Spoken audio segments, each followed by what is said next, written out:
This person is a head coach. He's been pronounced as one of the best head coaches, um, at least one of the best offensive minds as a head coach as well. Um, he was the head coach for the New Orleans Saints. He was the head coach when they won that Super Bowl with Drew Brees. After Hurricane Katrina, how much that meant for that team during that time. So I want to know, what is the issue with your team now? Because you are now the head coach in Denver with Russell Wilson as your quarterback. Well, not anymore, but Russell Wilson is your quarterback. And you had the opportunity to get into the playoffs, but you did something that I felt was messed up even for Russell Wilson. So, Sean Payton, yeah, I'm putting you in the doghouse, Sean. You were supposed to be the savior. You were supposed to be the savior in Denver. Whether Russell Wilson was your quarterback choice or not, you came in here, you criticized the OC who is now in who's with the Jets.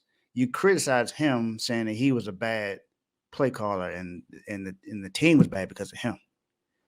But this team ain't moved even with you as the head coach.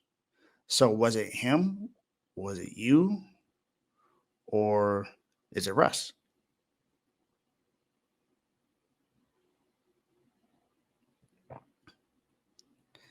Now, even with all that, even with everything that was going on, the Broncos were in position to make the playoffs.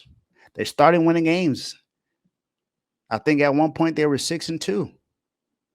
After they started off like what 1-4 or something like that, they were 6-2 after that.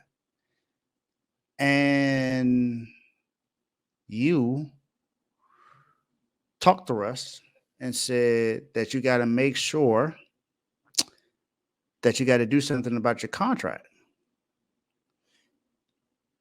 And you're winning because Russ is playing better. Russ is playing better. Jerry Judy started to step up. Cortland Sutherland was making crazy catches. You were running the ball well. The defense played a little bit better. And now that you're in position to make the playoffs, you sit him down with 2 games left in the season. Why? Why would you do that? I get that you guys want to save money and that you're getting rid of him, but at least let him play the last 2 games out. That's my gripe with this. Just let him play the last 2 games. You already paid him all this money. You're going to have to pay him this money anyway. You still owe him this contract. And just because he's not going to give up the money that y'all gave him, that was given to him before you got there. So I get it. It's not your fault that they went and got Russ, but it's not Russ's fault that they offered him all that money either. They could have lowballed him. They didn't. They could have given that they could have kept they could have kept what they got. They didn't do that. They made the decision to trade for him. They made the decision to give him all that money.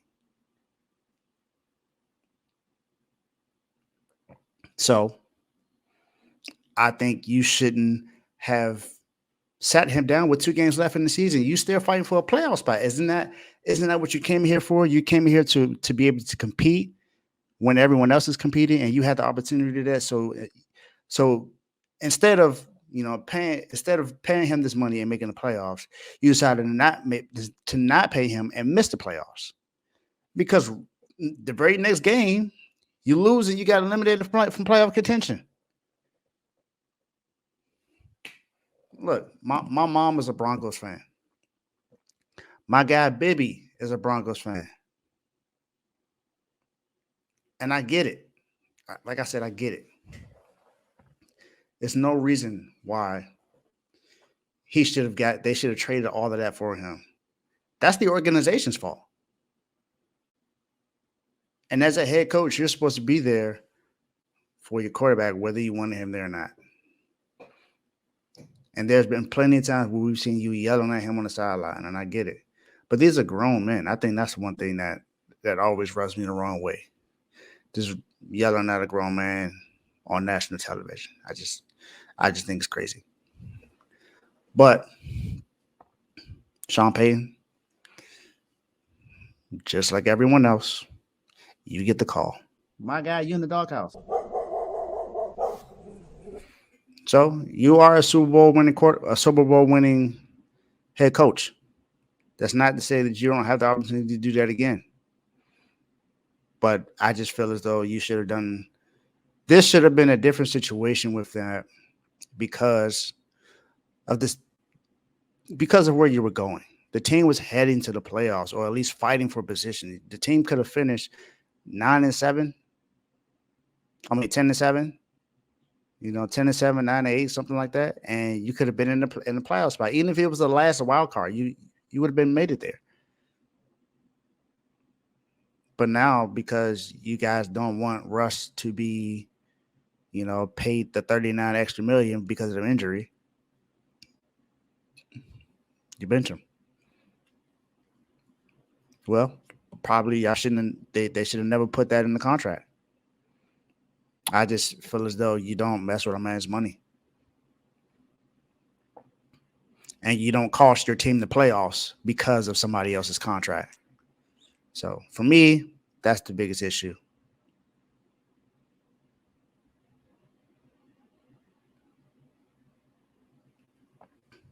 Okay, yeah, my bad. So yeah, you won, but you also got eliminated from playoff contention.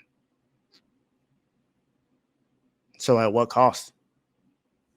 At what cost, man? That's my thing. At what cost? The backup ain't better than Russ. That's all I gotta say. Russ ain't what he used to be, but he's played better this year than he did last year. Last year there was no doubt that he was terrible. This year he started off terrible, but he started playing a little bit better. So, Sean Payton in the doghouse.